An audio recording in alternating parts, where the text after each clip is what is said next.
الله الرحمن الرحيم الحمد لله وكفى والصلاة والسلام على عباده الذين اصطفى أما بعد فأعوذ بالله السميع العليم من الشيطان الرجيم بسم الله الرحمن الرحيم محترم آج کا درس جو ہے وہ چند وضاحتوں پر مشتمل ہے بس یہ ذکر میں پہلی بات تو یہ ہے کہ ہم نے اپنا جو موقف ہے اس میں کوئی اصولی تبدیلی نہیں ہے۔ اگر کسی دوست کو محسوس ہو رہا ہے کہ ہم اصولی موقف سے تبدیل ہو رہے ہیں، رجوع کر رہے ہیں، یا ایسی ویسی بات ہو رہی ہے، تو اصولی طور پر یہ بات غلط ہے۔ اصولی طور پر ہمارا موقف ایک ہی ہے اور وہ ہے حاکمیت کتاب اللہ۔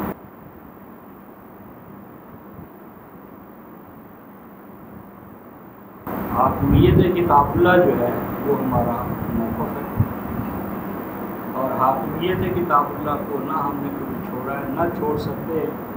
اور نہ چھوڑ کر اسے چھوڑ کر بارجنا ایمان ہم زندہ رہ سکتے۔ اگر اس میں کسی شخص کو ہے کوئی تو یہ اس کی غلط فہمی ہے، کم از کم نہ اس کا تعین۔ ہم حاکمیت کتاب اللہ پر قائم تھے، قائم ہیں، اور انشاءاللہ العزیز قائم رہیں گے۔ ایک یہ بنیادی بات ہے۔ دوسری بات یہ ہے کہ ہم نے انکار حدیث یا انکار سنت کو کبھی بھی اپنا موضوع نہیں بنایا، ہمارا یہ موقف نہیں تھا۔ اور میں یہ باتیں اس لیے کہہ رہا ہوں کہ بعد میں ہم ایک دوسرے کو ملے نہ ملے، کم از کم موقف جو ہے وہ ہمارا واضح ہونا چاہیے۔ ہم نے ندائے فرقان کے پرچے جو ہے نا، آپ اس سے کوئی بھی ہمارا ندائے فرقان کا پرچہ اٹھا لیں، تو اس میں ہم اور ہمارا مسئلہ، ہم اور ہمارا تعارف، ہر ایک میں آپ کو یہ بات ملے گی کہ ہم نے وہاں لکھا ہے کہ ہم قرآن جو ہے وہ ہمارا زندہ امام ہے، یہ میزان ہے، یہ حکم ہے، اور اس کے بعد جو کچھ بھی ہے، حدیث ہو، سنت ہو، اجماع ہو، تواتر ہو، تاریخ ہو، کچھ بھی کیوں نہ ہو، ان سب چیزوں کو ہم کتاب اللہ کی میزان پر تولنے کے قائل ہیں۔ یعنی ان میں سے کوئی چیز کیوں نہ ہو، حدیث، سنت، اجماع، تواتر، تاریخ، اس کو پرکھ لو میزان سماوی پر۔ یعنی یہ قرآن جو ہے یہ اللہ تبارک و تعالیٰ کی کسوٹی ہے جو ہمیں عطا کی گئی ہے۔ اگر آپ یا میں صراف ہونے کا دعویٰ کرتے ہیں کہ ہم صراف ہیں، اور صراف ایسا جس کے پاس کسوٹی موجود ہے، تو اس کو بھاگنے یا فرار اختیار کرنے یا ادھر ادھر جانے کی کیا ضرورت ہے؟ وہ اس کتاب صراف ہے، اللہ کی کتاب کسوٹی کے طور پر موجود ہے، اس کو پرکھ لے، کھوٹے اور کھرے کو الگ کر دیں۔ تو اصول یہ ہے کہ ہم حاکمیت کتاب اللہ کے موقع پر قائم ہیں۔ اجماع، تواتر، حدیث، سنت جو کچھ بھی ہے، اس میں ہم کتاب اللہ کی میزان پر اسے پرکھتے ہیں، اور جو چیز اس کے خلاف ہو ہم اس کو اصولی اور اصلی طور پر مانتے ہی نہیں ہیں، خواہ وہ کچھ ہی کیوں نہ ہو، اس کی نسبت کسی کی طرف کیوں نہ ہو۔ اس کے بعد میں نے جو بنیادی بات کہی ہے وہ یہ کہ ایک چیز ہے زائد علی القرآن، اور ایک ہے متضاد علی القرآن۔ اس کے مابین ہم فرق کرتے ہیں۔ زائد چیز وہ ہے کہ کتاب اللہ میں دو چیزیں ہیں، ایک ہے منصوص اور ایک ہے مسکوت، مسکوت فی اور مسکوت عنہا۔ لکھنے کا تو فائدہ نہیں ہے کہ ایک چیزیں ہیں کہ جو اللہ تعالیٰ نے دو اور دو چار کی طرح بطور نص بیان کی، مثلا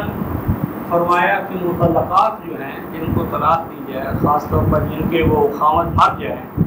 تو ان کے لیے قرآن 4 ماہ اور 10 دن کی قید لگاتے ہیں۔ وَلْيَتَرَبَّصْنَ بِأَنفُسِهِنَّ، وہ نکاح ثانی سے رکی رہیں 4 ماہ اور 10 دن۔ اب یہ 4 ماہ اور 10 دن یہ نص ہے، یہ نص ہے، لہذا 4 ماہ اور 10 دن سے قبل اگر وہ کرتی ہے تو یہ جائز نہیں ہوگا۔ یہ نص ہے 4 ماہ اور 10 دن، لیکن 4 ماہ 10 دن گزر جانے کے بعد بھی یہ چیز اس کے لیے واجب نہیں ہے کہ وہ اس کو کرے، یعنی 4 ماہ اور 10 دن گزرنے کے بعد اب اس کے لیے اجازت کا دروازہ کھل گیا۔ اب وہ کب اس کو کام میں لائے، یہ اس کے اپنے ثوابدیدی اختیارات پر ہے۔ لیکن زائد الگ قرآن جو ہے، جو قرآن کے مفزات نہ ہو، اس کی مثال جس طرح میں نے دی تھی کہ جو فدیۃ طعام مسکین ہے، وہ مثلا ایک مسکین کو کھانا کھلانا۔ اب یہ ایک مسکین کو کھانا کھلانا جو ہے یہ منیمم ہے، میکسیمم نہیں ہے، یعنی گویا کہ اگر اس حکم الہی سے ہم عہدہ برا ہونا چاہتے ہیں تو کم از کم ہمیں ایک مسکین کو کھانا کھلانا ہوگا۔ لیکن اگر آپ تطوع کے طور پر، تطوع کا معنی ہے آپشنل، ایڈیشنل، یعنی اگر آپ اپنی مالی حیثیت کے حوالے سے اس میں فدیۃ طعام مسکین میں مساکین کو کھلا دیں بہت دے، تو وہ چیز حرام نہیں ہے۔ اسی طرح مثلا قرآن حکیم نے رمضان کے اندر صوم کا عمل جو ہے اسے منسوخ کیا، نص، لیکن اگر کوئی شخص رمضان کے ماہ سوا صوم کا عمل کرنا چاہے انفرادی طور پر تو یہ حرام نہیں ہے۔ یعنی اگر کوئی شخص اپنے طور پر صوم کرنا چاہے غیر رمضان میں تو کسی عالم نے یہ نہیں کہا یہ حرام، جائز ہے، لیکن وہ چیز جو ہے وہ مکتوب نہیں ہے، یعنی نہ تو وہ دوسروں سے مطالبہ کر سکتا ہے کہ اگر وہ رکھ رہا ہے تو لازماً دوسرے بھی رکھیں، اور نہ وہ یہ کہہ سکتا ہے کہ چونکہ وہ دوسروں نے نہیں رکھا وہ گنہگار ہے،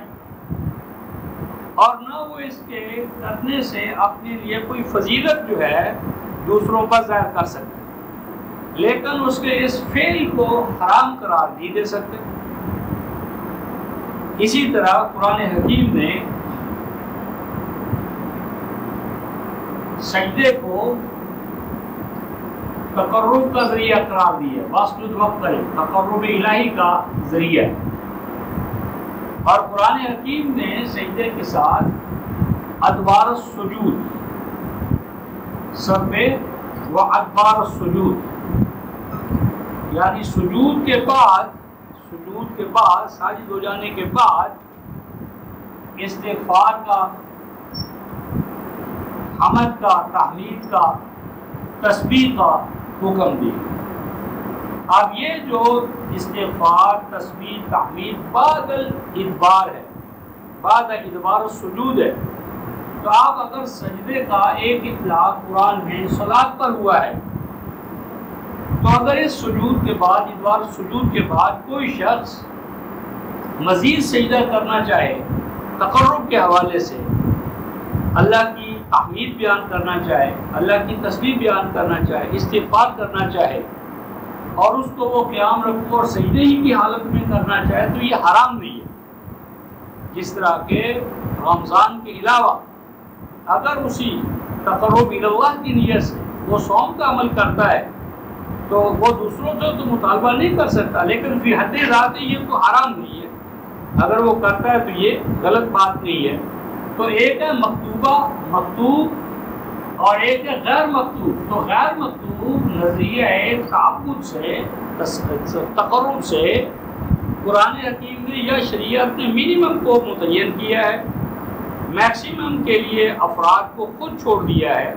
تو جہاں کتاب اللہ نے کسی چیز کو اوپن رکھا ہے اس کے اندر جس طرح آپ کو اور مجھے اجتہاد کرنے کا حق ہے، دوسروں کو بھی حق حاصل ہے۔ میری بات یہ ہے کہ ایک ہے زائد علی القرآن، یعنی قرآن کے اندر منیمم کا مطالبہ کیا گیا ہے، اگر کوئی بر بناء تقرب الی اللہ، بر بناء تقرب اس میں اضافہ کرے اور وہ بھی جماعتی شکل میں نہ ہو، وجوب کی شکل میں نہ ہو، وجوب کی شکل میں نہ ہو، تو وہ کوئی محرمات کا ارتکاب نہیں کرتا۔ تو ایک ہے زائد علی القرآن اور ایک ہے متضاد علی القرآن۔ تو متضاد علی القرآن کے ہم خلاف ہیں۔ مثلا اگر قرآن حکیم میں یہ ہو کہ یا ایھا الذین آمنوا، یا ایھا الذین آمنوا کتب علیکم الصلوات الثلاث، یا ایھا الذین آمنوا لم یکتب علیکم الا الصلوات الثلاث، کہ اے ایمان والو نہیں فرض کی گئی تمہارے اوپر مگر 3 نمازیں۔ ایسی کوئی قرآن کی عبارت نہیں ہے، یعنی یا ایھا الذین آمنوا لم یکتب علیکم الا الصلوات الثلاث، یہ قرآن کی عبارت نہیں ہے۔ اگر ایسا ہوتا تو یہ حصر ہوتا، یہ ہے حصر، جسے ہم فقہی طور پر جامع اور مانع کہتے ہیں۔ اگر یہ ہوتا اے ایمان والو لم یکتب علیکم الا الصلوات الثلاث، تو یہ جو حکم ہے حصر کا، اس کو اگر توڑا جاتا تو یہ خلاف ورزی ہوتی۔ جہاں تک میں نے کتاب اللہ کو دیکھا ہے، کتاب اللہ نے مواقیت، اوقات جو ہیں ان کے اندر 3 کی کوئی حد بیان نہیں کی، 3 کے اندر اس کو محدد نہیں کیا، مقید نہیں کیا۔ اور اس ضمن میں کہنا چلوں کہ میں نے جتنا بھی صلاۃ پر آج تک کہا ہے، اس میں دراصل میری لڑائی ایک ہی گروہ سے تھی کہ جو صلاۃ موقت کو، جو کہ قیام، رکوع، سجدہ اور استغفار سے عبارت ہے، جس نے اسے کفر کہا، شرک کہا، طاغوت کہا، میں نے صرف ان سے لڑائی لڑی۔ میرا موقف اتنا تھا کہ یہ جو قیام، رکوع اور سجدے والی صلاۃ ہے، یہ کتاب اللہ کے منشا کے عین مطابق ہے، اور اس کا جو انکار کرتا ہے وہ خود طاغوت ہے۔ باقی رہا اس کی حیات قضائی پر لڑنا، اس کی حیات قضائی اور اس کے اوقات، تو اس میں میرے الفاظ یہ ہوتے ہیں کہ کم از کم، یعنی کم از کم قرآن سے 3 اوقات، کم از کم قرآن سے 3 اوقات کا استنباط ہوتا ہے، یا یوں کہہ سکتے ہیں کہ کم از کم 3 اوقات کا جو رجحان ہے وہ قرآن سے ظن غالب کے طور پر معلوم ہوتا ہے۔ کم از کم قرآن حکیم سے 2 رکعات جو ہیں اس کا استنباط ہوتا ہے۔ یہ تھے میرے الفاظ، یعنی میں نے نہ تو 5 کی نفی کی تھی اور نہ 2 سے زیادہ، یعنی رکعات پر اصولی طور پر میں نے گفتگو نہیں کی تھی، اور نہ ہی مواقیت پر میں نے اصولی گفتگو کی تھی۔ لیکن جو بھی میں نے کہا تھا اس سے بعض دوستوں نے یہی سمجھا، اور چونکہ میں نے بھی سکوت اختیار کیا، میں نے کلیئر کٹ الفاظ میں اس کو کنڈم نہیں کیا یا اس کے بارے میں کوئی بات نہیں کی، تو سمجھا گیا کہ یہی میرا بھی موقف ہے۔ اور اس میں یعنی میرے بارے میں بھی ہوا، اور بعضوں نے کہا لوری قاری صاحب نے اپنا موقف تبدیل کر لیا ہے۔ تو اس ضمن میں یہ ہے کہ جعفر صاحب موجود ہیں، اور ان کے علاوہ شیخ شفیع صاحب ان سے بھی پہلے موجود ہیں، اعظم صاحب اکبر ان سے بھی پہلے موجود ہیں، اسلامیہ پارک والے میرے ساتھ اس سے بھی پہلے متعلق ہیں۔ تو میں نے کبھی بھی 5 اوقات کو خلاف قرآن نہیں کہا، بلکہ 5 اوقات میں خود کرتا رہا ہوں۔ اور رکعات کے بارے میں بھی میں نے، جعفر صاحب جانتے ہیں، مغرب کی میں 3 رکعتیں پڑھتا رہا ہوں، عشاء کی 4 پڑھتا رہا ہوں، ظہر عصر کی 4 پڑھتا رہا ہوں۔ اس میں بھی میرا یہ صرف درمیان میں ایک دور ہے جس میں کہ پمفلٹ لکھا گیا، اور اس پمفلٹ میں یہ موقف اختیار کیا گیا کہ صلاۃ ایسی ہونی چاہیے کہ ایک جماعت پڑھ کر جائے تو دوسری آ کر پڑھے، تو وہ پھر یہ ہے کہ 2 رکعت ہوں تو تبھی بات ہو سکتی ہے۔ اور اس ضمن میں میرے سامنے چونکہ وہ غلام القرآن کا وہ جو تھا کہ اوقات صلاۃ 3 اور رکعتیں 2 ہے، تو اس تقسیم کی بنیاد پر میں نے سکوت اختیار کیا، اور سکوت کو چونکہ پھر ایک جماعتی موقف سمجھا گیا تو میں نے بھی اس پر کیا۔ لیکن جس وقت اس کو موضوع بنا کر میں نے یہ سمجھا اور سمجھنے میں وہ بنیادی بات جو آئی کہ الرسول کا مقام کیا ہے، الرسول اور الکتاب اور الجماع،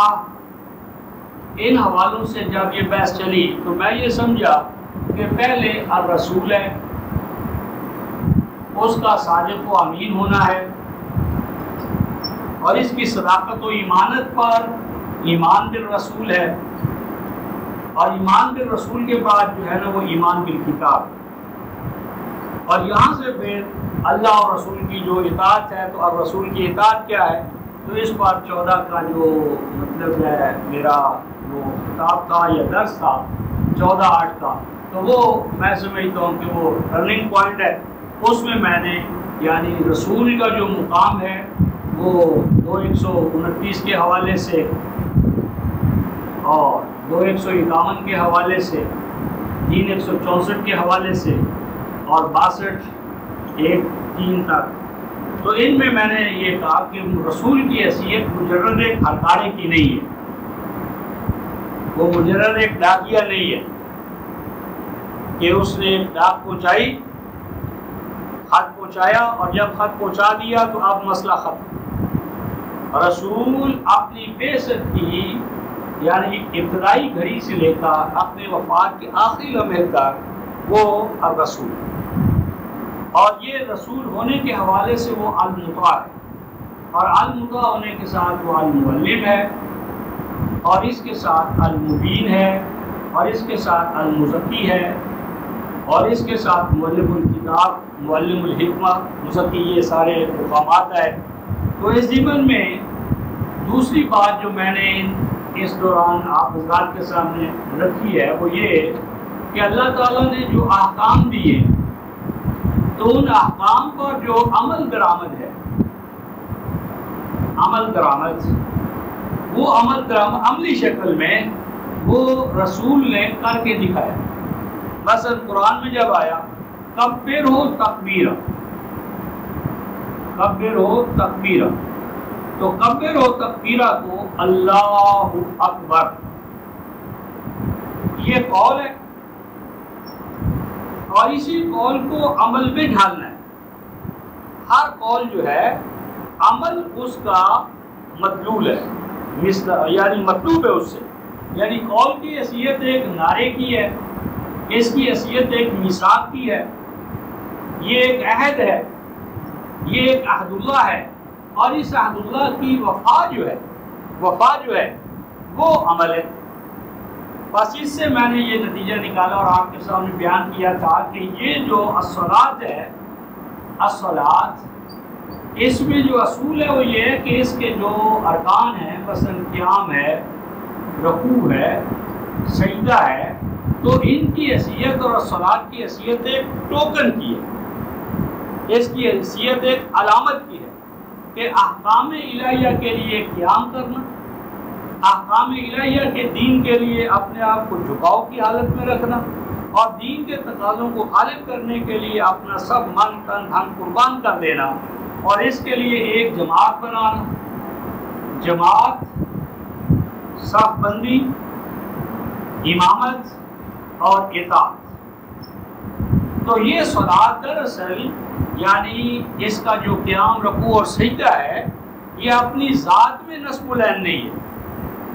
یعنی اگر کوئی شخص قیام، رکوع اور سجدے کو زندگی کا آخری نصب العین بنا لے، اور جو اس کی انفرادی اور اجتماعی زندگی ہے اس کے اندر وہ احکام الہیہ کے غلبے کے لیے، نفاذ کے لیے اپنی ذات پر کم از کم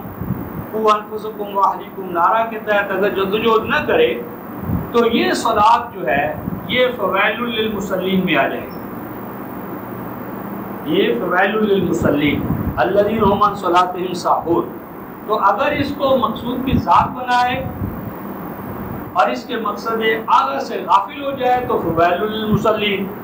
اور اس کے اگر وجودی کا انکار کر دے کہ یہ ہے ہی نہیں فی حد ذاتی، یہ کفر اور طاغوت ہے، تو یہ بھی کفر اور انکار ہے۔ تو یعنی میرا جو مسئلہ ہے وہ یہ ہے کہ الصلاۃ کی حیثیت سمبولک، اصل چیز جو ہے اس سے مقصود احکام الہیہ کے حوالے سے، دین اسلام کے حوالے سے قیام، رکوع اور سجدہ،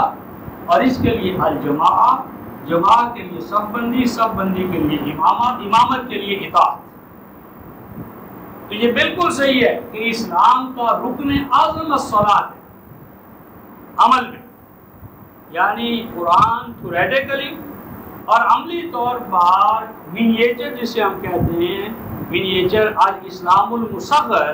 وہ الصلاۃ ہے۔ اس میں کوئی شک نہیں کہ الصلاۃ ہی سے ہماری صف بندی ہوتی ہے،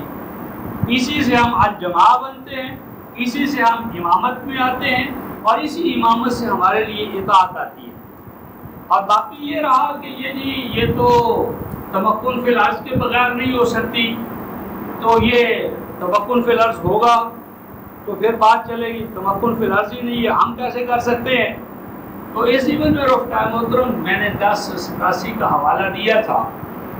کہ سیدنا موسیٰ علیہ السلام کو ابتدائی طور پر جو احکام ملے اس میں 2014 میں اقیم الصلاۃ لذکری، اقیم الصلاۃ لذکری۔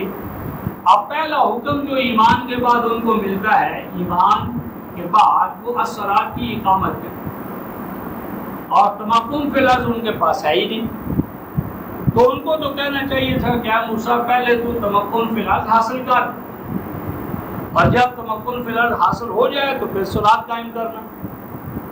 اور پھر اسی طرح یہ جو سورہ یونس ہے اس کی آیت 87 میں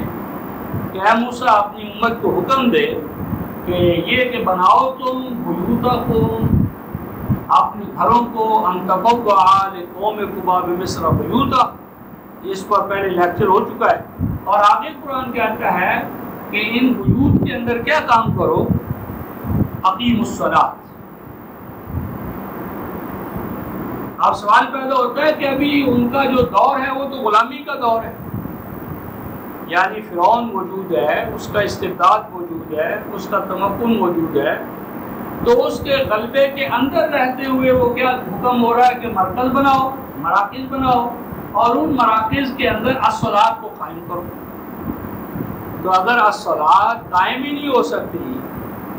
تمکن فی الارض کے بغیر، تو یہ تکلیف ما لا یطاق ہے۔ اور اسی طرح میں نے کل حوالہ دیا تھا 96:10 کا، کہ جس میں اللہ تعالیٰ فرماتے ہیں ارأیت الذی ینہی عبدا اذا صلی، عبدا اذا صلی، کہ کیا آپ نے غور کیا ایک ایسے انسان کے حال پر کہ جو روکتا ہے ہمارے عبد خاص کو، بندے کو، یہ ترمیم جو ہے یہ اضافت کے بعد عبدن یعنی عبدنا، ہمارے خاص و خاص بندے کو جب وہ عمل صلاۃ کرتا ہے۔ تو یہ تو مکی دور ہے، اور وہ بھی بالکل ابتدائی، سورہ العلق جو ہے بالکل ابتدائی ہے۔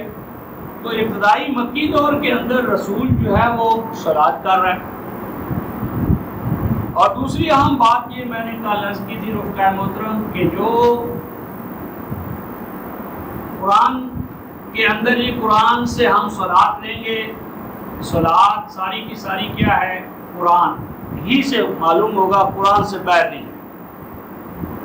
میں نے عرض کیا کہ قرآن جو ہے وہ کوئی فضا میں معلق کتاب نہیں ہے، اور نہ قرآن میرے اور آپ کے اوپر براہ راست نازل ہو رہا ہے۔ یہ قرآن رفقا محترم مجھے اور آپ کو ملا ہے،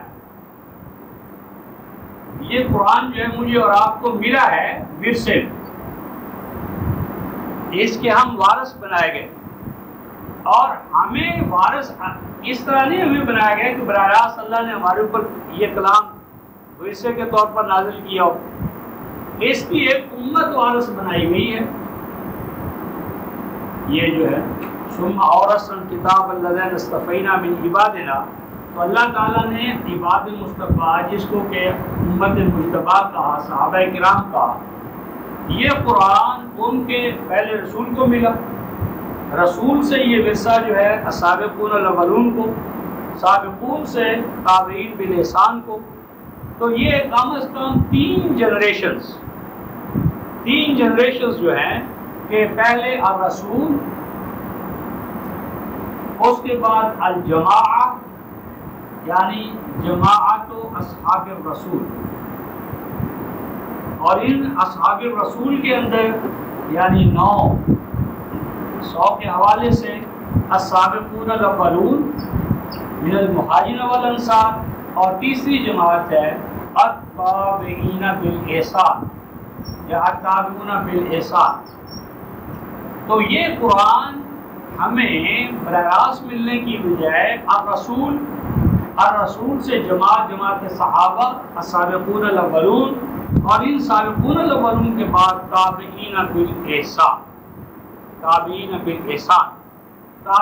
بالاحسان کے بعد ہمارے لیے یہی ہے وہ جس کو قرآن نے الرسول کے ساتھ سبیل المومنین کا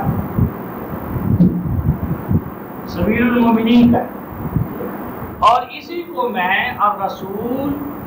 اور المومنون کے راستے کو یا احکام الہیہ کی عملی شکل کو جو خلاف قرآن نہ ہو اس کو میں زائد القرآن ہونے کے باوجود بھی مانتا ہوں۔ یعنی اگر کسی چیز کی نسبت آپ رسول کی طرف، السابقون الاولون کی طرف، مہاجرین و انصار کی طرف، تابعین بالاحسان کی طرف، اور تواتر عملی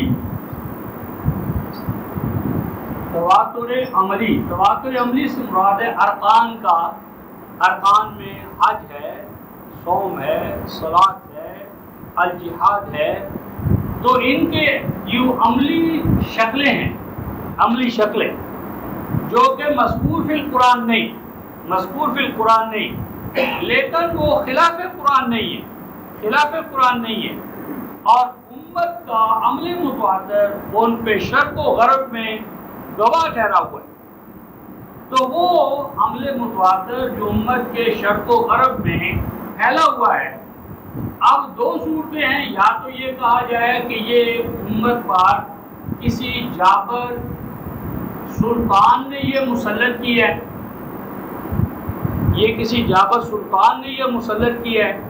اور یا یہ کہا جائے کہ نہیں، الاقل کم از کم یہ جو چیز ہے جو مل رہی ہے شرق و غرب میں، شمال و جنوب میں، کم از کم یہ رسول پاک صلی اللہ علیہ وسلم کا فہم ہے، ان کا استنباط ہے، ان کا اجتہاد ہے، ورنہ ناممکن تھا کہ قرآن جس طرح امت کا اس بات پر اتفاق ہے کہ القرآن کتاب اللہ، اسی طرح امت کا اس امر پر متفق ہو جانا کہ صلوات خمس 5 ہیں، اور صلاۃ کی جو رکعات ہیں فجر کی 2 ہیں، ظہر کی 4 ہیں، عصر کی 4 ہیں، مغرب کی 3 ہیں، عشاء کی 4 ہیں۔ اس پہ جہاں تک میں نے مشرق و مغرب کو، عرب عجم کو دیکھا ہے، مجھے اس کے خلاف کچھ نہیں ملا۔ اب یہ جس طرح قرآن کے کتاب اللہ ہونے پر، یعنی الفاظ قرآن پر جس طرح اجماع ہے، یعنی اگر کوئی شخص آج ہم سے پوچھتا ہے بھی یہ بتاؤ کہ یہ قرآن اللہ کی کتاب ہے، یا کیا تم دکھا سکتے ہو کہ کوئی رسول کا لکھا ہوا قرآن بھی تھا، نسخہ تھا جسے تم پیش کرو؟ جس طرح بعض کہتے ہیں چونکہ یہ سنت جو ہے یہ مکتوب نہیں ہے، سنت ریٹن فارم میں نہیں ہے، اس لیے یہ قابل اعتبار نہیں ہے۔ تو اس پر میں نے کہا تھا کسی کا مکتوب ہونا ایک تو ہے کہ آپ کسی کتاب کو یا فارمولے کو مکتوب کر دیں، ریٹن کر دیں اور آگے منتقل کریں، اور ایک یہ ہے کہ وہ فارمولہ آپ کسی زندہ انسان کو سکھا دیں، سمجھا دیں، اور وہ جو فارمولہ ہے وہ ایک زندہ انسان کے دل دماغ کے اندر پینیٹریٹ کر جائے۔ اب بتائیے کسی چیز کا مجرد لکھا ہوا ہونا مستند ہے، زیادہ سند ہے، یا کسی فارمولے کا زندہ انسان کی شکل میں ڈھلا ہوا ہونا، اور وہ زندہ انسان ایک نہیں لاکھوں کی شکل میں ہو، کون سی چیز زیادہ مستند ہے؟ یعنی ایک شکل یہ ہے کہ کوئی چیز لکھی ہوئی ہے ایک ورق پر یا ہڈی پر یا کسی اور شکل میں، اور ایک ہے کہ وہ لکھی ہوئی تو بظاہر نہیں ہے لیکن وہ سینوں میں لکھی گئی ہے، قلوب میں لکھی گئی ہے، اور اس کے اوپر ایک امت جو ہے وہ عمل کنا ہے، اس کی امت عامل بن گئی ہے۔ تو زندہ انسان کی گواہی جو ہے کیا عدالتوں میں یہ قابل قبول نہیں ہوتی؟ کیا عدالتیں زندہ انسانوں کی گواہی نہیں مانتی تاہم کہ وہ مکتوب نہ ہو؟ اور کیا مکتوب کا یعنی کسی امر کا مثلا اگر کوئی شخص آئے لا کر ہمارے سامنے یہ کہہ دے کہ یہ خط یا قول یا اقوال کا مکتوب رسول ہے، تو کیا اس مکتوب رسول کو مکتوب ہونے کی وجہ سے ہم مان لیں گے؟ کیا اس کے لیے مزید شہادت کی درکار ہوگی؟ یعنی مکتوب کا تسلیم ہونا پھر ایک شہادت پر ہے، مجرد کسی چیز کا مکتوب ہونا مقبول نہیں ہوتا، مکتوب ہونے کے لیے پھر ہم ایک شہادت کے محتاج ہیں۔ تو میری بات یہ تھی کہ جو اس وقت عالم انسانی ہے، عالم انسانی اور پھر عالم اسلامی، تو عالم اسلامی کے اندر جس طرح قرآن کے کلام اللہ ہونے پر اتفاق، اسی طرح جو قرآن کے اعمال ہیں، میری وہ ارکان ہیں، ان ارکان کے اندر جو امت کے شک و غرب کے اندر جو اجماع ہے، تواتر فعلی، تواتر فعلی میں لے رہا ہوں، تواتر فعلی اور عملی، تو کیا یہ اس قابل ہے کہ اس کو فوری طور پر جھٹک دیا جائے اور اس کو اعتبار کے قابل نہ سمجھا جائے مجرد اس لیے کہ یہ لکھا نہیں گیا؟ تو اگر لکھا ہوا ہونا سند ہے تو پھر تو جس طرح میں نے حوالہ دیا تھا 28-48 کا کہ سیدنا موسیٰ علیہ السلام نے کتاب جو ہے وہ تحریری شکل میں فرعون کے غرق ہونے کے بعد، فرعون کے غرق ہونے کے بعد اور بنی اسرائیل کے نجات پانے کے بعد ان کو یہ کتاب دی، اس سے پہلے تو وہ مکتوب نہیں تھی۔ اور اسی طرح کیا سیدنا ابو بکر کو اللہ کے رسول نے مکتوب قرآن دکھایا تھا کہ یہ ہے، اس پر ایمان لاؤ؟ تو میری مراد ہے کہ جتنا مکتوب پر جو اصرار ہے تو اور زندہ انسانوں کی شہادات کو نظر انداز کرنا یہ غیر منطقی، غیر آئینی، غیر قرآنی بات ہے۔ اسی طرح یہ مطالبہ جی ہم تو قرآن مانیں گے اور قرآن کے ساتھ اور قرآن سے باہر کوئی چیز نہیں مانیں گے، تو کل میں نے مثال دی تھی رکن محترم، ایک آئین ساز اسمبلی جو ہے، آئین ساز ادارہ، وہ مثلا ایک بل پاس کرتا ہے اور بل یہ پاس کرتا ہے کہ مثلا وافرہ کا جو ادارہ ہے یہ ہمیں ان ضروریات کے لیے درکار ہے، اس کے لیے وہ ایک اسٹینڈنگ کمیٹی بنا دیتا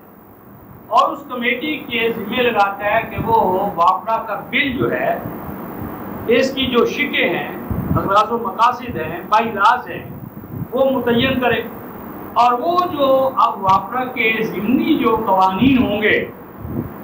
جو آئین ساز ادارے نے براہ راست تو نہیں بنائے لیکن اس کی سینکشن سے ان ممبران نے بنائے ہیں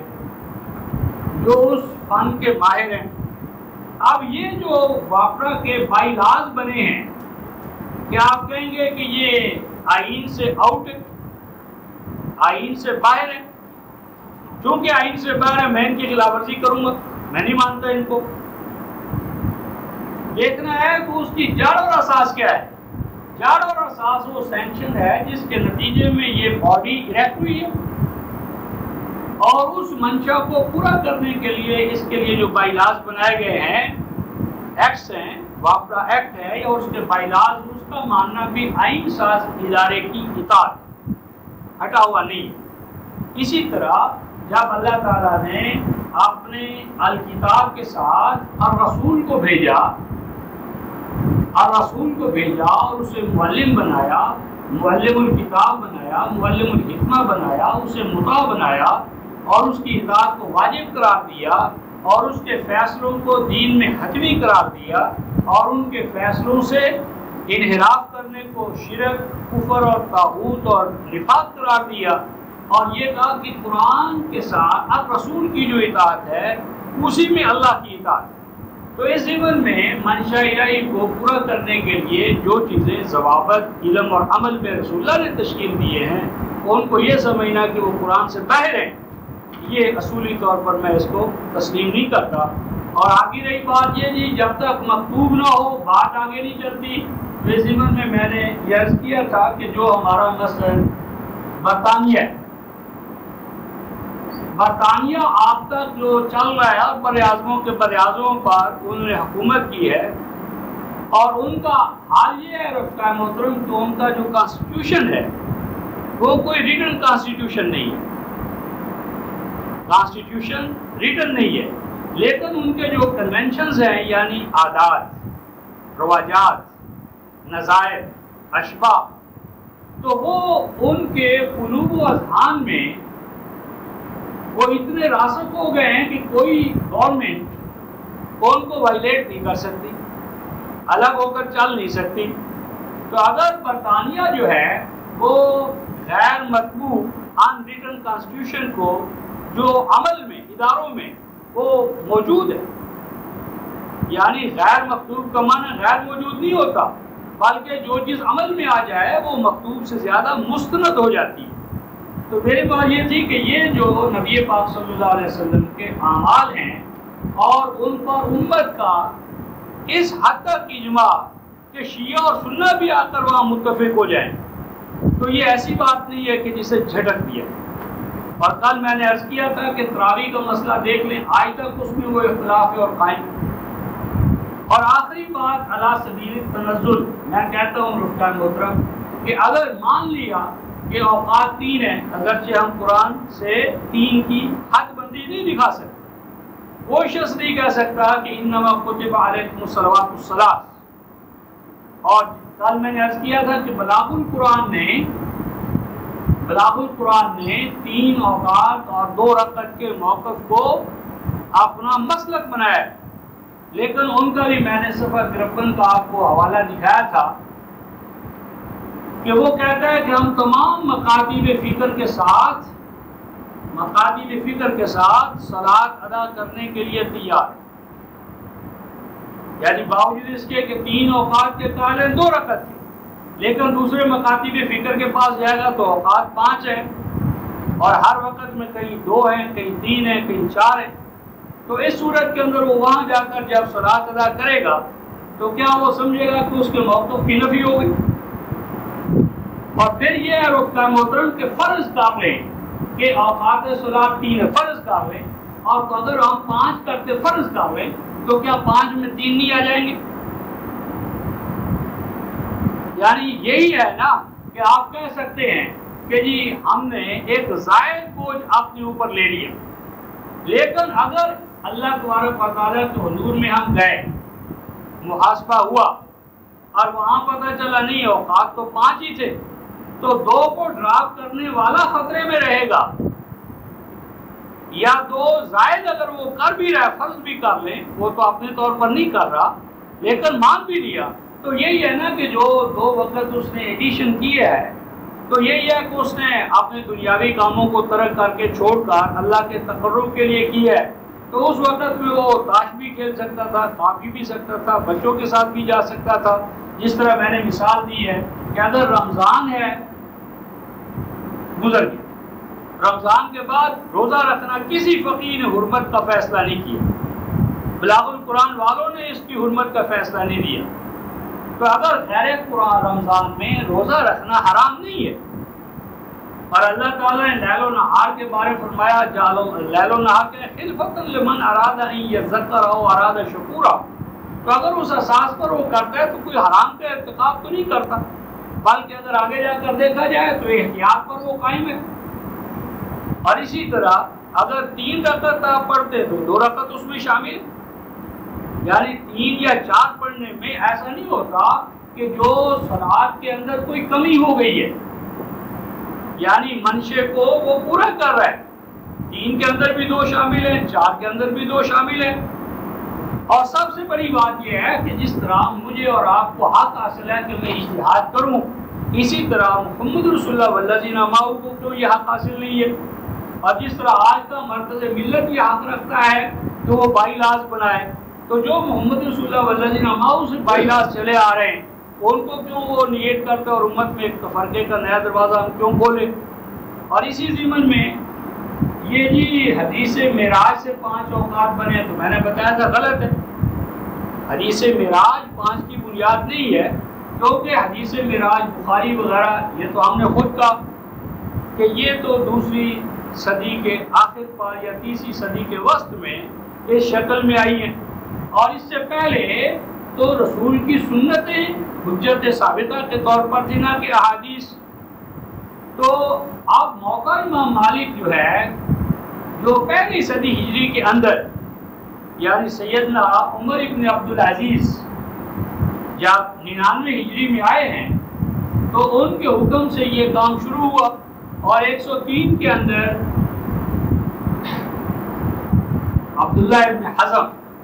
جو تابعی ہیں اور مدینہ کے قاضی ہیں، ان کے حکم سے یہ افعال اور اعمال رسول کو کتابی شکل میں دیا۔ مالک ابن انس نے ان کو کتابی شکل میں، موقع امام مالک ہے، تو یہ 1 صدی کے اندر یہ چیز مکتوب بھی ہو گئی، ایک شہادت زائدہ۔ تو اس کے اندر آپ دیکھیں کہ اوقات صلاۃ 5 رکعات یہی، لیکن حدیث معراج کا کئی نام و نشان نہیں، حدیث معراج کا کئی نام و نشان نہیں ہے، موقع امام مالک۔ اور پھر اسی طرح کسی دوست نے مجھے کہا کہ جی آپ نے جو کہا کہ صحابہ نے اور تابعین بالاحسان نے یعنی یہ گڑبڑ نہیں کی، تو یہ بتائیں کہ امت میں کتب احادیث کا جو رواج ہو گیا تو امت اس پر ساکت ہو گئی، خاموش ہو گئی، تو کیا ان کی خاموشی جو ہے وہ ہم دلیل بنا لیں؟ تو اس ضمن میں نے کہا ہے کہ میں 3 بنیادی باتیں کہہ رہا ہوں کہ سنن الہدیٰ جو سنن المصطفیٰ ہے ایک چیز، نمبر 2 السابقون الاولون من المہاجرین والانصار، اور تیسری چیز ہے تابعین بالاحسان، یعنی قرون ثلاثہ، قرن اول دور نبوت، قرن ثانی یہ ہے دور صحابہ، اور قرن ثالث یہ ہے تابعین کا دور تابعین۔ یہ جو ادوار ہیں یہ ہم مشہود لہا بالخیر کہتے ہیں، مشہود لہا بالخیر۔ ان ادوار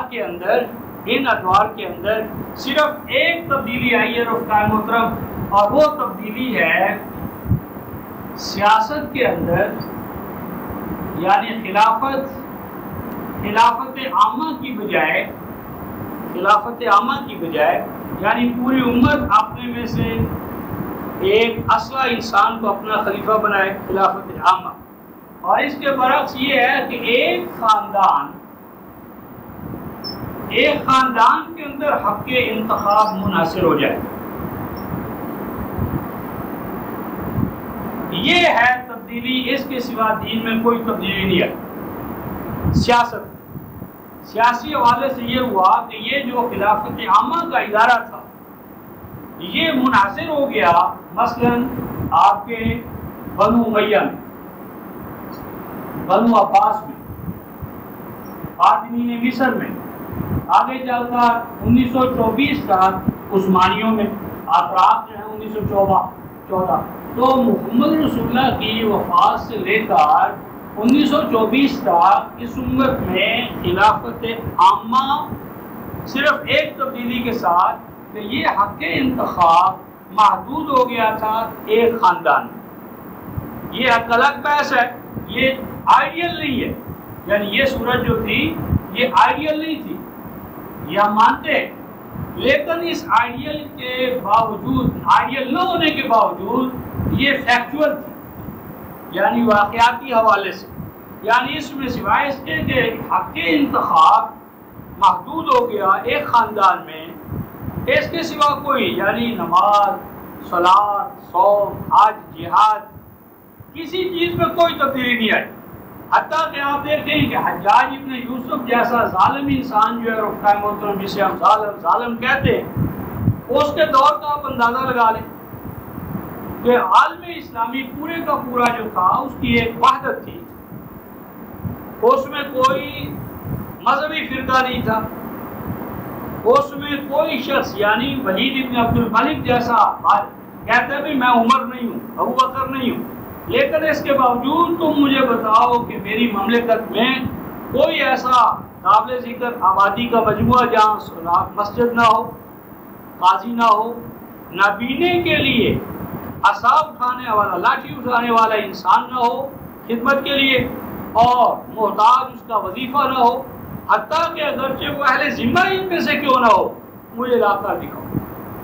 تو میری بات ہے کہ اس تبدیلی کے ماں سوا کوئی تبدیلی دین میں نہیں ہوئی، اور اگر اتنی بڑی تبدیلی ہوتی کہ پورے کا پورا نظام وہ تبدیل کر دیتے اور پوری امت سکوت اختیار کرتی، تو ایسا نہیں ہے۔ اب رہا مسئلہ کہ کتب صحاح جو ہیں ان کو اس امت نے یعنی کیسے قبول کر لیا، یہ ایک موضوع ہے رفقائے محترم جو صاحبان علم کے لیے۔ آپ دیکھیں جو کتب صحاح کو فقہائے امت نے کبھی بھی اس طرح قبول نہیں کیا کہ جو کچھ ان کے اندر آ گیا وہ صحیح ہے۔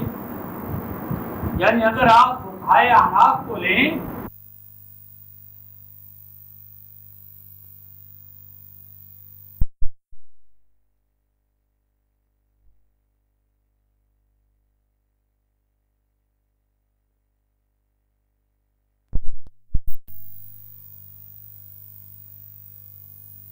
طور پر مان لیا جی بس یہ ہے جو کہ بخاری میں آ گیا ہے، مسلم میں آ گیا، لہذا ہمارے لیے بائنڈنگ ہے۔ یعنی ان کے صحیح ہونے کو امت نے اس معنی میں صحیح نہیں مانا کہ ان کی نسبت رسول اس حوالے سے صحیح ہے کہ اب ان کو فائنلٹی حاصل، یہ نہیں تھا۔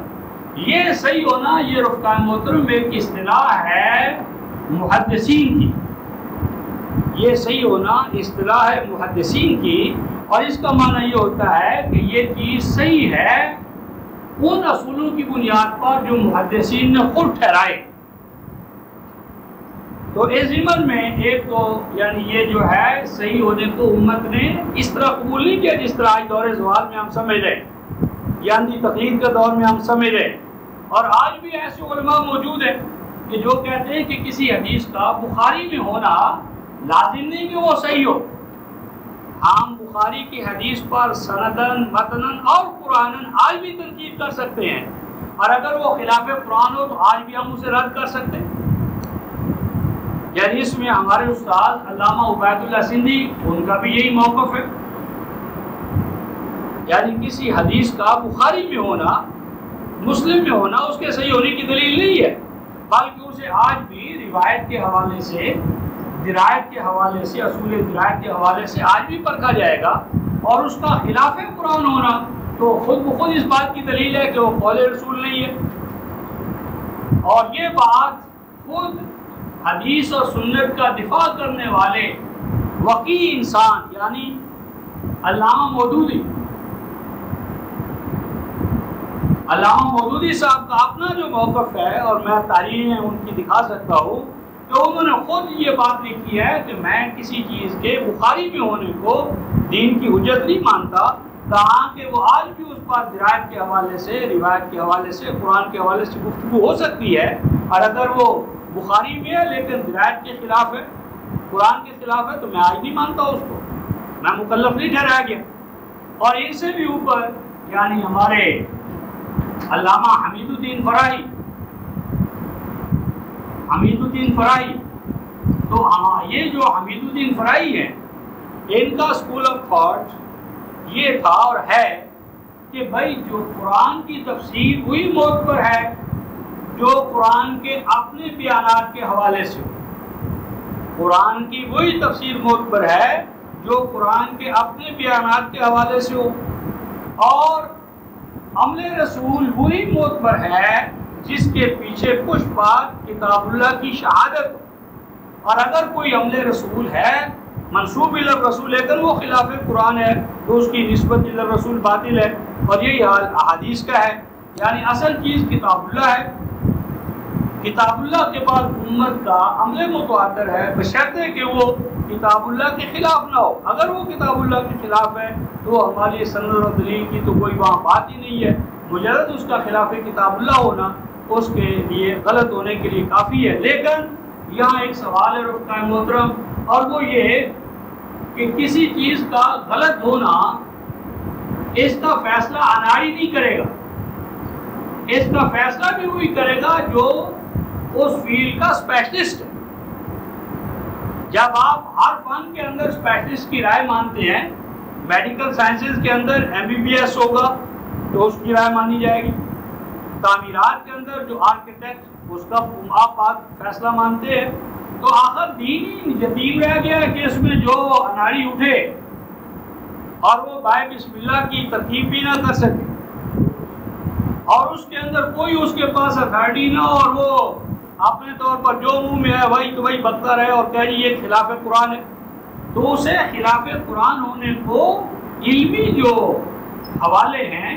علمی جو طرق ہیں، سبل ہے، ان سے ثابت کرنا پڑے گا، اور اس ضمن میں اسے اہل علم کو فیس کرنا پڑے گا۔ اور یہی وہ میدان ہے رفقائے محترم جس کی وجہ سے میں اس موجودہ جو 2.5 انچ کی جو مسجد ہے اس کو چھوڑ رہا ہوں۔ میں چاہتا ہوں کہ میں حاکمیت کتاب اللہ کی بنیاد پر،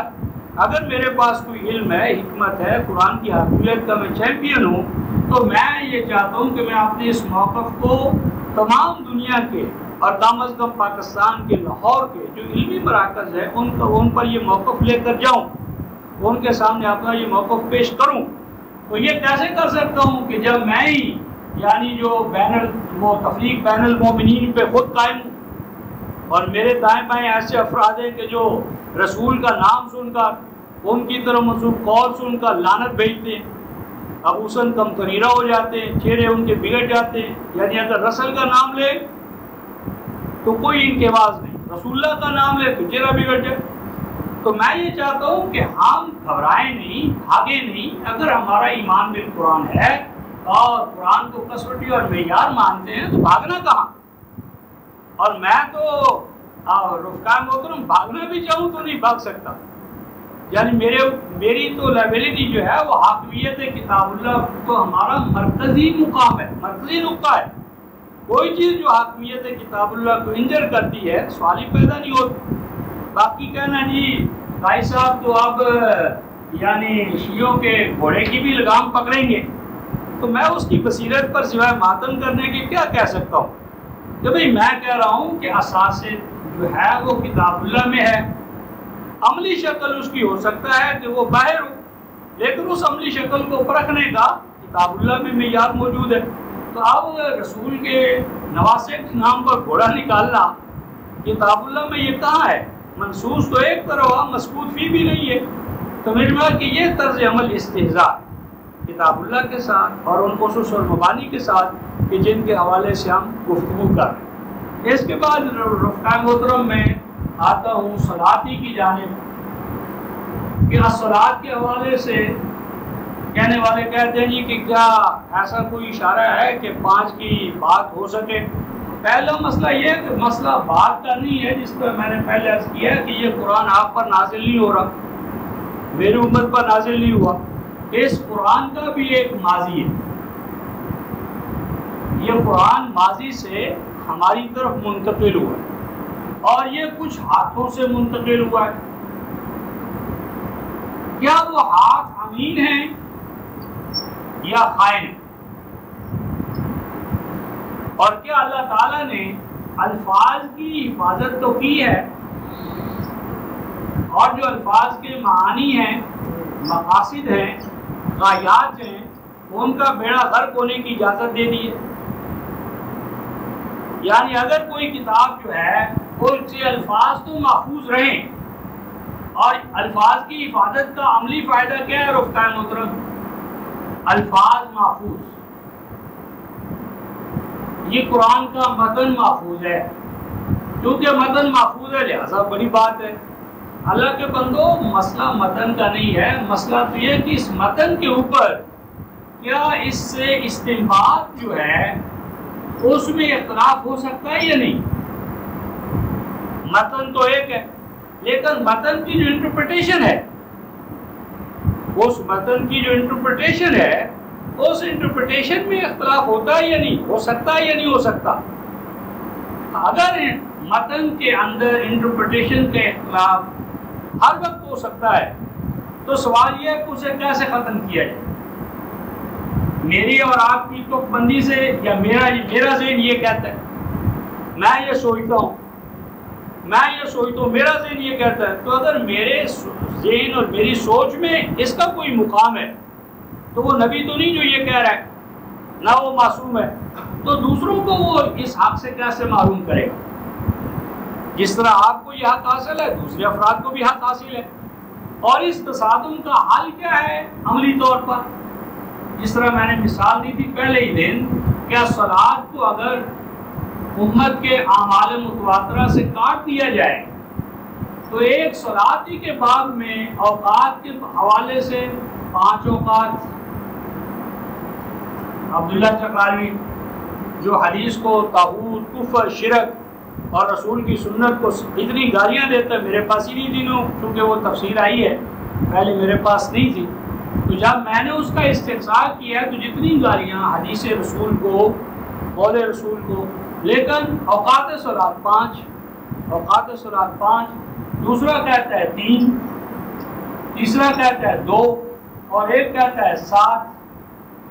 اب قرآن ہی کے نام پر اگر یہ 5 بھی ہیں، 3 بھی ہیں، 2 بھی ہیں، 1 بھی ہے، تو سوال یہ ہے کہ ان میں کسی ایک کو جو اختیار کرنا ہے اس کا حق آپ کو کہاں سے حاصل ہو گیا؟ یعنی اگر عمل متواتر کو درمیان سے نظر انداز کیا جائے تو اس قرآن کے ہونے کے باوجود یہ امت دست و گریباں رہے، اور جتنا آپ امت کے اعمال متواترہ سے ہٹیں گے قرآن کے نام پر تفرقہ بڑھے گا، اختلاف بڑھے گا۔ کر کے دیکھ لیں، کیونکہ قرآن کے ساتھ جو ذات رسالت کا لنگر انداز ہونے یا لنگر کرنے والا جو عمل ہے، اگر اس عمل سے قرآن کو کاٹ دیا جائے تو تفرقے کے سوا اس کا کوئی حل نہیں ہے۔ اب اس کی عملی شکل یہ ہے کہ کیا جی 5 یا کیا ہے؟ اس میں بنیادی بات یہ ہے رفقۂ محترم کہ ہم نے دیکھا تھا کہ 238 کی روح سے، یعنی قرآن نے الصلوات کا جو لفظ استعمال کیا ہے یہ جمع، لہذا جمع کا اطلاق کم از کم 3 پر ہے، لہذا 1 اور 2 کہنے والے غلط ہیں۔ یہ الگ بحث ہے کہ جنہوں نے صلاۃ موقت کا انکار کیا ہے انہوں نے اس آیت پر لکھ دیا ہے اپنے مطالب میں کہ سمجھ نہیں آتی کہ یہ آیت اس جگہ آ کیوں گئی ہے، اس کا تو کیا بنتا ہے، جواز کیا ہے اس آیت کا یہاں پر آنا، سمجھ ہی نہیں سکے کہ اس کا سیاق و سباق کیا ہے۔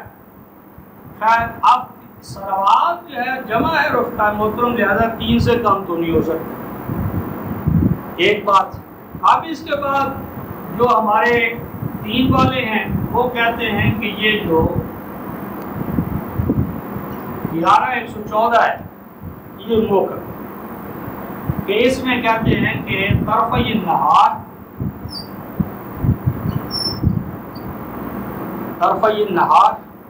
اقیم الصلاۃ طرفی النہار وزلفا من اللیل، یہ ایک الگ بحث ہے رفقۂ محترم، اس پہ میں نے تحریری جو کام ہے اس پہ گفتگو کی ہے کہ قرآن نے طرفی النہار و من اللیل کیوں نہیں کہا؟ جہاں بھی رات کی ایک صلاۃ آئی ہے قرآن کے اور مقام ہم دیکھیں وہاں و من اللیل فاسجد، یہاں یعنی زلفا من اللیل یہ کیوں آیا ہے؟ یہ ایک الگ بحث ہے، لیکن علی سبیل التفریض ہم کہتے ہیں کہ چلو بھئی یہاں سے ہو گئے 3 اوقات۔ اچھا، اب اس کے ساتھ یہ تو طرفی نہار جو ہے نا یہ ہوئے دو طرف، دن کے 2 طرف۔ اب اس کے ساتھ آپ 20-130 20-130. اب 20-130 میں اور افقائے محترم اس میں قرآن حکیم نے اطراف النہار کہا ہے.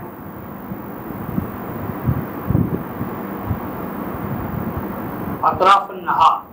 سبح بحمد ربک قبل طلوع الشمس وقبل غروبها ومن آناء اللیل فسبح واطراف النہار. اب یہاں اطراف النہار جو ہے یہ جمع ہے اور جمع کا اطلاق دو پر نہیں ہو سکتا، لہذا اب اگر اس میں 11-114 میں طرفی النہار کا ہے اور 20-130 میں اطراف النہار کا ہے، اطراف النہار کا ہے تو یہ اطراف جمع ہے، لہذا النہار کے اندر ایک اور طرف جو ہے نا وہ ہمارے لیے لازم ہے. اور جب ہم اس کے ساتھ 17-78 ملاتے ہیں 17-78 تو اس میں یہ الفاظ آئے ہیں کہ اے رسول اقیم الصلاۃ لطلوع الشمس الی غسق اللیل وقرآن الفجر ان قرآن الفجر کان مشہودا. تو اب یہاں پر طلوع الشمس جو ہے الشمس کا طلوع، تو اگر کوئی شخص یہ کہے کہ یہ طلوع جو ہے دلکت الشمس دلکن و طلوع کا،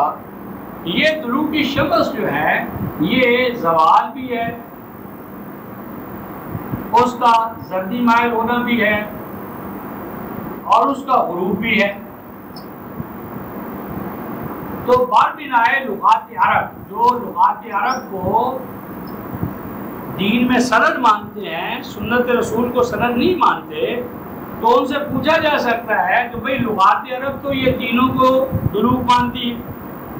زوال کو بھی، زردی کو بھی، غروب آفتاب کو بھی، حتیٰ کہ جب غروب آفتاب کے بعد شفق غائب ہو جاتی ہے کلی طور پر، جسے ہم غسق اللیل کہتے ہیں، اور سورج کا گویا ہر شائبہ جو ہے، عکس جو ہے، سایہ جو ہے یا اس کے اثر سے ہم الگ ہو جاتے ہیں، وہ بھی جو ہے طلوع ہے. تو اب اگر اس آیت کے طلوع کی شمس الی غسق اللیل کے تحت نبی پاک صلی اللہ علیہ وسلم نے ان اوقات کی درجہ بندی کر دی ہے، اور وہ درجہ بندی امت کے اندر عمل متواتر کے طور پر آج سے لے کر پیچھے پیچھے پیچھے پیچھے، یعنی کم از کم موطا امام مالک تک تو پہنچ رہی ہے. اور موطا امام مالک میں امام مالک یہ کہتے ہیں هذه سنت الصلاۃ التي وجدنا علیها آباءنا، کہ یہ سنت صلوات الخمس وہ عمل ہے کہ جس پر ہم نے اپنے باپ دادا کو پایا، اپنے باپ دادا کو پایا. اب اگر امام مالک یہ کہے کہ یہ صلوات الخمس کی سنت جس پر میں نے باپ اور دادا کو پایا، تو بیٹے کے لیے جو پوتا اور افقائے محترم، اس کے لیے ناممکن تو نہیں ہے کہ وہ اپنے باپ کو بھی دیکھے اور اپنے دادا کو بھی دیکھے. ایک نسل دو نسلوں کو دیکھ سکتی ہے. میں ہوں، میں نے اپنے باپ کو بھی دیکھا، اپنے دادا کو بھی دیکھا، تو ایسے اور بھی ہزارہ افراد ہو سکتے ہیں.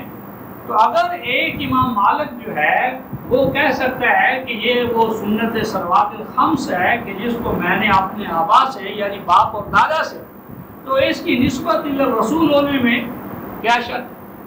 لیکن کہنے والے کہتے ہیں نہیں جی فقہ کو ماننا ہی شرک ہے. آپ نے امام مالک کا نام لے لیا،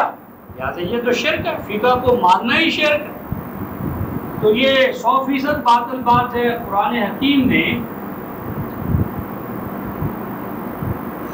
665 اور پھر سورہ توبہ کی آیت نمبر 122، فقہ تو رفقائے محترم فقہ کے بغیر تو گزارا ہی نہیں. فقہ کیا ہے؟ علاج. تو زندگی کا ہر عام زندگی کا قافلہ رواں دواں ہے، نئی سے نئی ضروریات پیدا ہوتی ہیں، تو ہر ضرورت کو پورا کرنے کے لیے ہمیں قوانین کی ضرورت ہے، فارمولیشن کی ضرورت ہے، رولز اینڈ ریگولیشن کی ضرورت ہے. تو وہ رولز اینڈ ریگولیشنز حکومت بھی بنائے گی اور پرائیویٹ ادارے صاحبان علم بھی وہ بنا کر گورنمنٹ کو پیش کر سکتے ہیں، گورنمنٹ کو بھی پیش کر سکتے ہیں، عوام الناس کے سامنے بھی لا سکتے ہیں. گورنمنٹ ان میں سے جس طرح کے آج ایڈوائزری کونسلیں ہیں یعنی گورنمنٹ کے بھی ہیں اور پرائیویٹ ادارے بھی لیگل ایڈز آپ کو فراہم کرتے ہیں. تو میری بات ہے کہ فقہ کو شرک قرار دینا یہ 100% باطل ہے. فقہ تو ایک عمل ہے اور باقی رہا یہ اس فقہ سے امت کے اندر جو ہے نا دین میں دین ہی الگ ہو گئے. تو فقہی اختلاف سے دین الگ نہیں ہوتا. نہ ان قرون مشہود لہا بالخیر کے اندر کہیں فقہی حوالے سے امت میں الگ الگ کوئی امتیں بنی ہیں.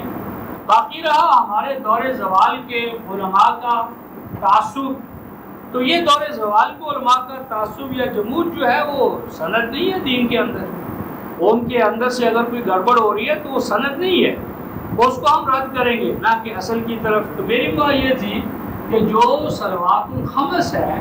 تو صلوات الخمس کو اگر ہم 20-130 اور 20-130 کے ساتھ 17-78 جو ہے تو اگر ہم اس کو لیں تو کسی کو حق حاصل نہیں ہے کہ وہ یہ کہے کہ یہ خلاف قرآن زائد القرآن.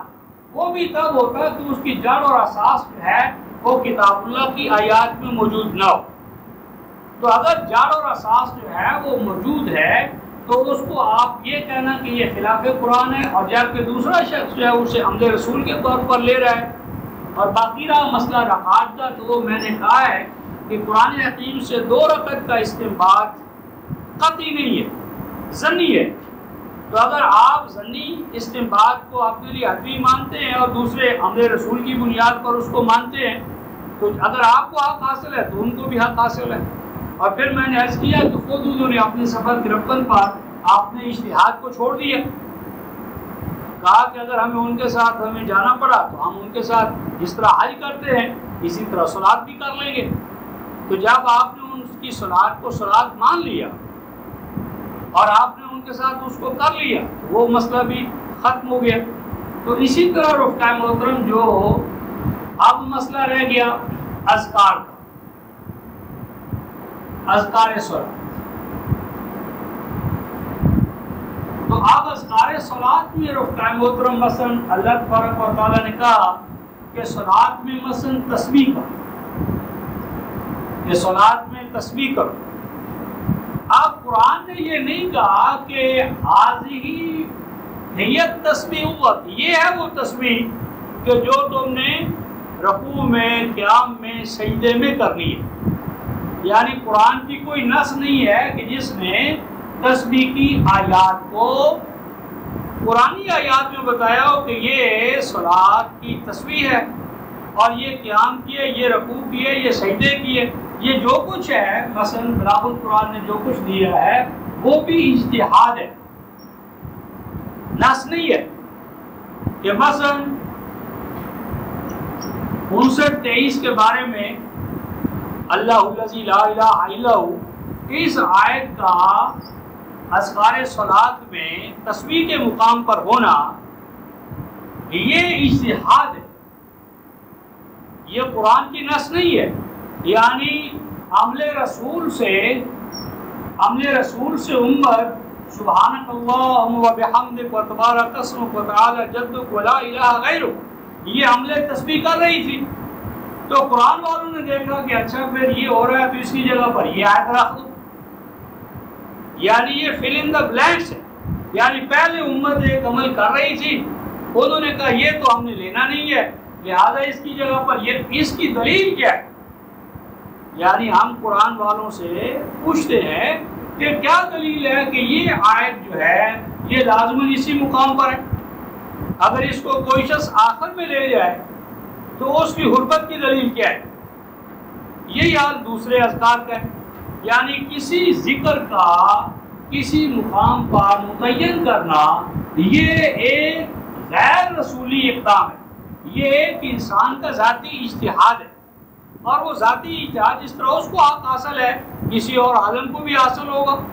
اب جس طرح کہ ہمارے بہاؤالدین منڈی بہاؤالدین کے علامہ قیومی, انہوں نے اسی قرآن سے ایک نئی صلات لے لی اور وہی تفرقہ, وہ ان کی امامت الگ ہوئی, ان کی امامت الگ ہو گئی. اور بہاؤالدین کے بعد منڈی جہانیہ والے کو آپ کیسے روکیں گے کہ وہ نہ بنائے, اس کو بھی حق حاصل ہوگا. تو صلات ہی پر چلتے چلتے جو ہے نا وہ ہر جگہ. تو میری بات ہے کہ اس کی عمل متواتر کی شکل کو اختیار کرنے میں امت میں وحدت ہے، امت میں مرکزیت ہے۔ زیادہ سے زیادہ اب کیا ہے، جتنی روئے زمین پر آپ جائیں، اوقات 5، حیات قضائی 1، اختلاف کیا ہے؟ اب مثلا قیام سب کے نزدیک رکن ہے، قیام رکن ہے، شیعہ سنہ کوئی بھی ایسا نہیں جو قیام کو رکن نہ مانتا۔ اب رہا مسئلہ کہ اس قیام کے بعد حیات قیام جو ہے اس میں اختلاف کس طرح کہ اب قیام کی حالت میں ہاتھ باندھے جائیں، چھوڑا جائے، یہاں رکھے جائیں، تو یہ قیام کی داخل کے اندر نہیں ہے، کیونکہ اگر میں رفتہ محترم اس طرح قیام کر رہا ہوں تو یہ بھی میرا قیام ہے، کوئی نہیں کہہ سکتا کہ میں بیٹھا ہوا ہوں۔ یہاں بھی قیام ہے، یہاں بھی قیام ہے، چھوڑا ہوا بھی تو قیام ہے، یعنی قیام مطلق جو تھا، قیام مطلق وہ ہر حال میں قائم ہے۔ زیادہ سے زیادہ آپ افضل اور مفضول کا سوال اٹھا سکتے ہیں، اور کسی نے نہیں کہا کہ جو ہاتھ باندھتا ہے مثلا وہ کہے کہ جو کھولتا ہے اس کی صلاۃ باطل ہے۔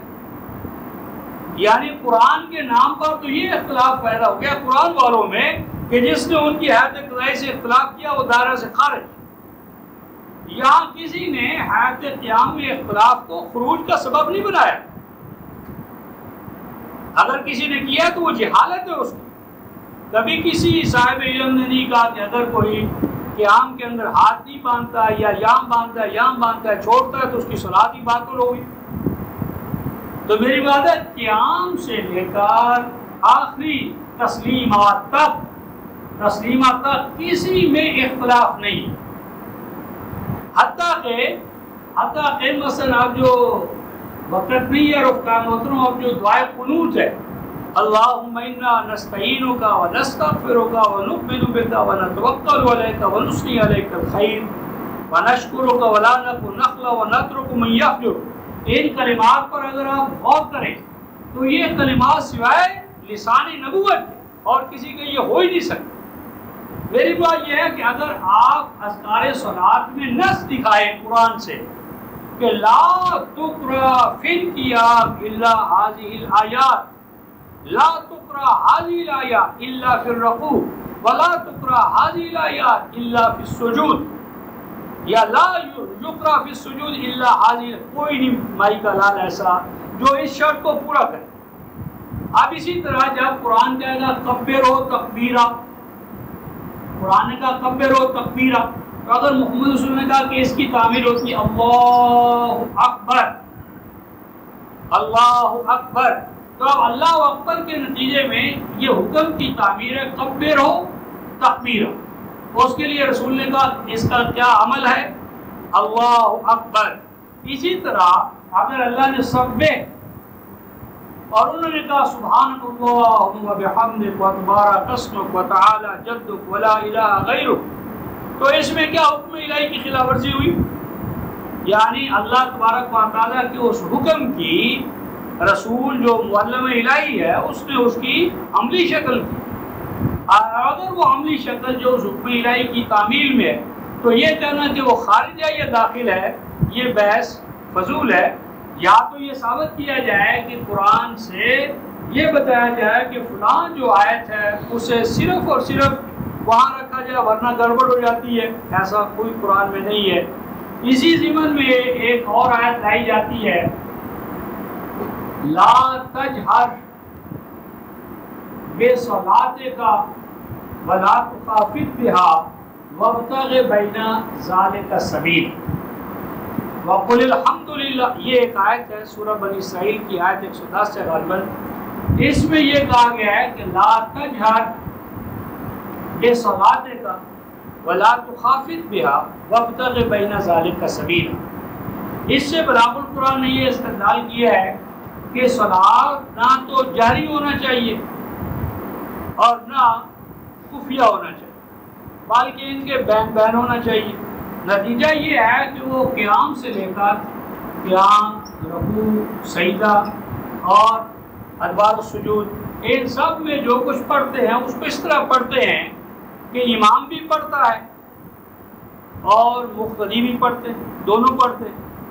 پہلی بات تو یہ ہے کہ حکم الہی کی خلاف ورزی ہے۔ بھائی جب امام پڑھ رہا ہے اور آپ قرآن سن رہے ہیں تو قرآن کہتا ہے اذا قرئ القرآن،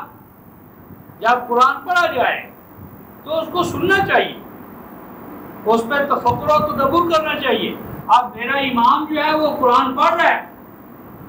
اور وہی الفاظ میں خود پڑھ رہا ہوں، تدبر کہاں میں کر رہا ہوں، تفکر کہاں ہوگا؟ تو تدبر اور تفکر کے لیے تو انصات شرط تھا، اور یہی انصات نزول رحمت کا سبب تھا۔ تو ایک تو یہ ہے کہ جو امام پڑھ رہا ہے وہی الفاظ مقتدی صاحب جو ہے انہیں کو دہرا رہے ہیں، تو امام کی ابتدا کیا تھی؟ حکم الہی کی خلاف ورزی ہوئی یا حکم الہی کی تعمیل ہوئی؟ اچھا، اس کے بعد اب یہ تاریخ کہ یہ آیا ہے کہ لا تجہر بصلاتک ولا تخافت بہا، کہ نہ تو اس کو خفیہ کرو اور نہ دوسرا کرو،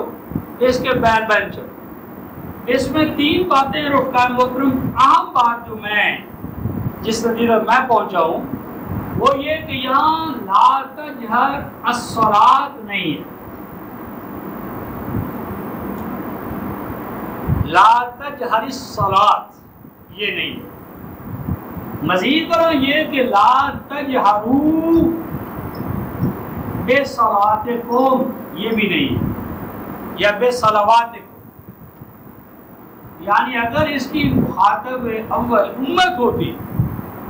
ہوتی تو قرآن کہتا لا تجہروا بصلواتکم، لا تجہروا بصلواتکم، یہ صلواتکم لا تجہروا یہ قرآن میں نہیں، اور رسول کے لیے اگر ہوتا تو اس میں اگر لا تجہر بالصلاۃ کا کہنے کی بجائے بالصلاۃ الف لام کے ساتھ ہوتا تو زیادہ جنرلائزیشن ہوتی۔ اب یہاں قرآن نے جو صلاۃ کا کہا ہے تو قرآن سے یہ دیکھنا چاہیے کہ وہ کون سی صلاۃ ہے جو اولاً اصلاً اصولاً نبی کے لیے ہے اور امت بالتبع اس میں شامل ہے، تطوع کے طور پر ہے، اصل نہیں ہے۔ وہ صلاۃ رفقا محترم صلاۃ التہجد ہے۔ لہذا لا تجہر بصلاتک ولا تخافت بہا وابتغ بین ذلک سبیلا کا اول مصرع جو صلاۃ ہے وہ صلاۃ التہجد ہے، وہ صلاۃ التہجد ہے۔ اس کے بعد آپ میں آئیے آگے، اگر یہ ہے اصل جو میرا موقف ہے، اس کے بعد جو میں آگے آتا ہوں دیکھیے امت کے عمل پر یا عمل متواتر پر اس آیت کو چسپاں کریں۔ قرآن نے یہ کہا تھا کہ لا تجہر بصلاتک ولا تخافت بہا وابتغ بین ذلک سبیلا، اس کا معنی یہ اگر کر لیا جائے اور عمل رسول کی روشنی میں کیا جائے تو کیا حرج ہے کہ جو تمہاری صلوات ہیں، ایک تو جن سے صلوات جتنی کی جتنی ہے وہ کل کی کل نہ جاری کرو نہ خفیہ کرو، یعنی کل کی کل جن سے صلات جو ہے نہ ساری کی ساری جاری ہو نہ ساری کی ساری خفیہ ہو، اس کے بین بین ہو، یعنی کچھ صلوات جاری ہو اور کچھ خفیہ ہو، کہ جس طرح فجر ہے، مغرب ہے، عشاء ہے، اس کو جاری میں لے آئے اور دوسری دو سری میں آ گئی، یعنی جن سے صلات پر بھی کل کے حوالے سے ہو گیا، مواقیت کے حوالے سے، اور اسی طرح داخل صلات میں بھی ہو گیا کہ داخل صلات کے اندر بعض حصہ مثلا قیام جو ہے وہ جاری کر دیا، قیام جاری کر دیا اور رکوع اور سجدے کو سری کر دیا، یعنی اگر نفس صلات کو دیکھا جائے اس کے اندر بھی وہ اصول قائم ہے، مواقیت کو دیکھا جائے وہ بھی قائم ہے، اور پھر جو صلاۃ تہجد کا فارمولہ رسول کا تھا وہ بھی۔ تو میری مراد ہے کہ جس طرح آپ کو یہ حق حاصل ہے تو اگر اسی طرح رسول کے یعنی الاقل منسوب الرسول مان لو تو بھی ہم سے صدیوں پہلے، یعنی کم از کم جس طرح میں نے حوالہ دیا ہے پہلا صدی کا موطا امام مالک کا، تو اس وقت سے تو یہ روایت اسٹیبلشمنٹ کے طور پر ثابت ہے تو اگر اتنے جو امت کا یعنی سبیل المومنین ہے، اگر اس کو ہم ترک کر کے ایک فرد کے اجتہاد پر اور وہ فرد بھی وہ جو صفحہ 53 پر خود ہی جا کر کہہ دیتا ہے کہ اگر مجھے کبھی دیوبندیوں میں، بریلویوں میں، اہل حدیث میں، حتیٰ کہ اہل تشیع میں، کیونکہ اسلام کے فرقے تو اہل تشیع بھی ہیں، تو اگر وہاں بھی جاؤں گا تو میں انہی کے مطابق کر لوں گا۔ تو ایک فرد کا ذاتی اجتہاد، وہ ذاتی اجتہاد کہ جسے وہ خود اتنا لیٹیٹیوڈ دے رہا ہے کہ وہاں جا کر وہ کر لے گا، تو رفقا محترم کسی فرد کے ذاتی اجتہاد پہ چلنے سے بہتر ہے کہ جن کے بارے میں رضی اللہ عنہم و رضوا عنہ کی شہادت ہے 900 السابقون الاولون من المہاجرین والانصار والذین اتبعوہم بإحسان، یعنی یہ بھی مان لو کہ یہ عمل رسول نہیں ہے، میں تو فرض محال کہہ رہا ہوں، یعنی اگر رسول کا نہ بھی ہو، مان بھی لیا، تو کم از کم صحابہ اور صحابہ کے بعد تابعین، کیونکہ امام انس بن مالک جو ہے، مالک بن انس جو ہے وہ تابعی ہے علی الاقل، تو کم از کم تابعین کا جو اجتہاد ہے، استنباط ہے، موقف ہے، اور امت اس پر شرق و غرب میں، شمال و جنوب میں قائم ہے، تو اس کو نہ ماننا ضد اور عناد میں اس کے سوا کوئی بات نہیں ہے۔ اور باقی میں نے جو مسائل ہیں رفقا محترم وہ تو اتنے زیادہ ہیں کہ جس پر جتنا بھی گفتگو کی جائے وہ ختم نہیں ہونے پائیں گے، تو اب اس پہ میں یہ بحث ختم کرتا ہوں، اور اس کے بعد اب عملی حوالے سے رفقا محترم یہ ہے کہ جو کچھ میں نے کہنا تھا وہ بنیادی طور پر، اصولی طور پر میں نے اپنے موقف کی وضاحت کر دی ہے۔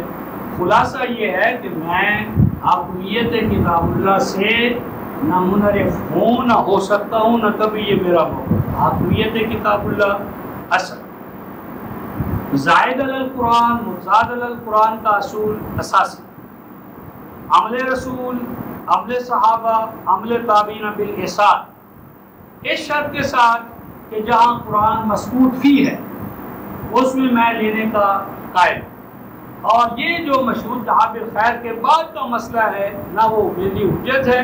اور نہ میں اس کو زیر بحث لاتا ہوں۔ اور اس کے بعد یہ ہے کہ میں امت میں حاکمیت کتاب اللہ اور شہادت کتاب اللہ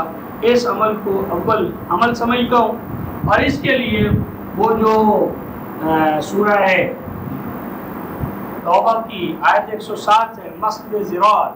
اس میں جو تفریق بین المومنین کا جو لفظ ہے، تفریقا بین المومنین، تو میں سمجھتا ہوں کہ ہر وہ مسجد، خواہ وہ بلاغ القرآن کی ہو یا میری اور آپ کی ہو،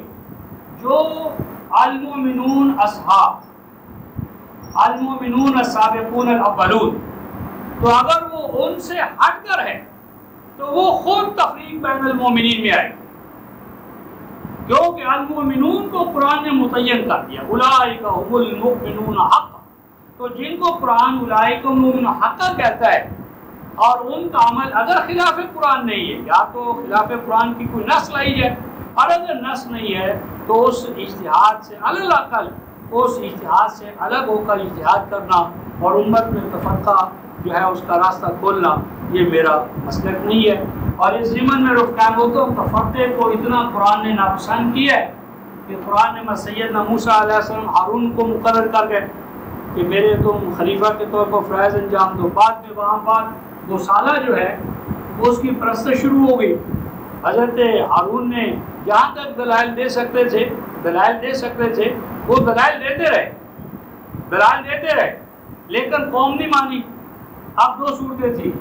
یا تو اس امت سے اپنا رشتہ جو ہے وہ کلی طور پر منقطع کر کے الگ کوئی سیدنا ہارون جماعت بنا لیتے، یا ان کے اندر رہ کر جہاں تک ان سے کام ہو سکتا تھا کرتے رہتے۔ تو قرآن یہاں سورہ طٰہٰ میں کہتا ہے کہ جب سیدنا ہارون سے پوچھا گیا کہ تیرے سامنے شرک ہو رہا تھا اور تو نے کیا کیا، تو انہوں نے کہا کہ میرے ماجا بھائی، میں نے جہاں تک میرے بس میں تھا، قوت تھی، طاقت تھی، اس کو میں نے روکا، دلائل دیے، قائل کیا جو میرے بس میں تھا۔